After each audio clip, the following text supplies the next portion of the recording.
রান্না করেছি খুব মজাদার একটা তরকারি, রুই মাছ শসা আলু দিয়ে। আসসালামু আলাইকুম, কেমন আছেন আপনারা সবাই? চলে আসলাম নতুন আরও একটা রান্নার ভিডিও নিয়ে। রান্না করব শসা আলু দিয়ে রুই মাছের একটা তরকারি। রুই মাছ রান্না করার জন্য প্রথমেই চুলায় একটি কড়াই দিয়ে কয়েকটি শুকনা জিরা টেলে উঠিয়ে নিলাম। এখন পরিমাণ মতো তেল দিয়ে তেলের মধ্যে পেঁয়াজ কুচি আর তেজপাতা দিয়ে নিলাম, লাল করে ভেজে উঠিয়ে নেব ফোড়ানো বাটা করার জন্য। আমি সবসময় বড় মাছে কিংবা মাংসে ফোড়ানি বাটা খাই। যারা আমার ভিডিও দেখেন সব আপুরাই হয়তো জানেন। বেশিরভাগ ভাজা পেঁয়াজটাই উঠিয়ে নিলাম আর খানিকটার মধ্যে পরিমাণ মতো পানি দিয়ে নিলাম। মশলা কষাবো। দিয়ে নিয়েছি স্বাদ মতো লবণ, কাঁচামরিচ ফালি করে রাখা আর জিরা আর পেঁয়াজ বাটা দিলাম। হলুদের গুঁড়া, মরিচের গুঁড়া, ধনিয়ার গুঁড়া।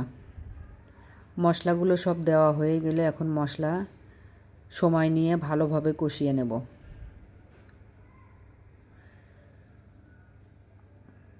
মশলা কষিয়ে তরকারি রান্না করলে আমার কাছে মনে হয় মশলাটা যত ভালোভাবে কষানো যায় তরকারির টেস্ট তত বেশি হয়। আমি সবসময় মশলা কষিয়ে তরকারি রান্না করি।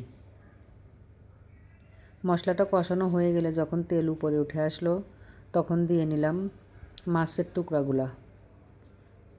মাছ দিয়ে মাছ এখন কষিয়ে নেব।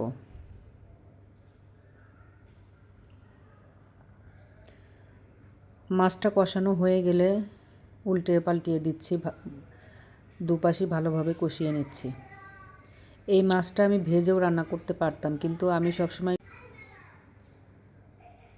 2-1 দিন আগে কিংবা যেদিন নিয়ে আসি সেদিন আমি মাছ ভাজি করে রান্না করি না। মাছ যখন ফ্রিজে থাকে, কিছুদিন ফ্রোজেন হয়ে থাকে, তখন মাছটা একটু গন্ধ গন্ধ করে ফ্রিজের রাখার জন্য বেশি দিন, তখন আমি মাছ ভেজে রান্না করি। ফ্রেশ থাকলে আর ভাজি না। ফ্রেশ মাছের একটা টেস্ট অন্যরকম আছে। মাছটা কষিয়ে উঠিয়ে নিয়ে একটা বাটিতে এখন সবজিগুলো কষিয়ে নিচ্ছি। সবজি দিয়েছি শসা আর আলু। এই শসার তরকারিটা আমি অনেক দিন পরে রান্না করছি।